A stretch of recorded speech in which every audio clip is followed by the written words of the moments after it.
Pourquoi utiliser le navigateur Safari sur Mac? Je rappelle que Safari, c'est le navigateur Internet par défaut sur Mac. Alors, il existe également Google Chrome, il existe Firefox, etc. Alors, pourquoi j'utilise personnellement Safari, que je préfère Safari? Eh bien, la première réponse est tout simplement sa simplicité et le fait qu'il soit intégré au système. Je rappelle que pour définir le navigateur par défaut sur votre Mac, il suffit d'aller ici dans Général, dans les préférences système, et d'aller cocher ici Safari. Vous pouvez tout à fait choisir Chrome ou Firefox si vraiment vous n'aimez pas Safari.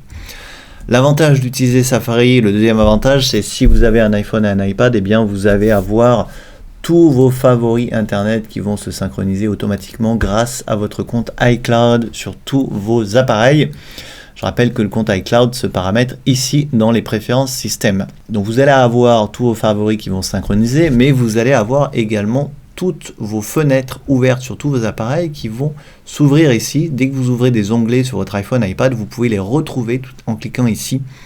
Ce petit nuage qui permet de retrouver les onglets iCloud. Donc pour l'avoir, ce petit nuage, vous faites un clic droit ici. Et les onglets iCloud, vous allez les faire glisser tout simplement ici si vous ne les avez pas mis déjà chez vous. Donc autre avantage de Safari, eh bien tout simplement c'est qu'on peut télécharger très facilement des extensions. Je trouve que c'est un peu plus facile que sur les autres navigateurs. Vous allez cliquer ici sur Safari extension et vous allez tomber sur la page des extensions d'Apple et vous allez pouvoir enrichir Safari de nombreuses fonctionnalités. Et pour installer une extension, je vais le faire avec vous. Vous cliquez sur Install ici. Et vous voyez, ça s'installe automatiquement, c'est instantané. Donc c'est vraiment pratique pour ça aussi d'utiliser Safari. Alors autre fonctionnalité de Safari qui est vraiment géniale, quand vous avez plusieurs fenêtres d'ouvertes comme ça, eh bien vous pouvez aller dans le menu fenêtres et fusionner toutes les fenêtres. Donc ça c'est aussi assez sympa de pouvoir faire ça. Ensuite, l'avantage, comme je le disais, c'est qu'il est intégré au système. Donc quand vous voulez faire un nouvel onglet, commande T, commande Tab, c'est le même raccourci qu'on a dans le Finder et dans d'autres logiciels sur Mac. Donc ça, c'est aussi très pratique. Dans les options avancées dans les préférences de Safari, vous avez cette option, afficher le menu de développement.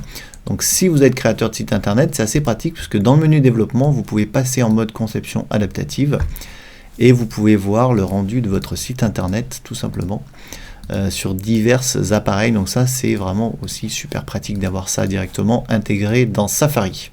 Autre avantage de Safari, si vous utilisez iCloud et surtout le trousseau iCloud, eh bien c'est sûrement l'option qui est la plus utile dans Safari par rapport aux autres navigateurs. C'est que si vous allez dans les préférences de Safari, eh bien vous avez tous vos mots de passe qui vont être enregistrés ici dans le trousseau. Donc là je ne vais pas les ouvrir, ils sont protégés. Mais tous vos mots de passe s'enregistrent dans le trousseau et Safari va pré-remplir tous les champs, les identifiants et mots de passe dès que vous allez arriver sur un site internet. Donc ça c'est vraiment extrêmement pratique et ils vont se synchroniser sur iCloud bien entendu. Si dans les préférences système, dans iCloud vous avez coché le trousseau, et bien tous vos mots de passe Safari vont se synchroniser sur tous vos appareils iPhone, iPad et Mac automatiquement grâce au trousseau inclus dans Safari. Donc ça c'est une fonctionnalité vraiment pratique si vous avez un compte iCloud avec un iPhone, un iPad et un Mac.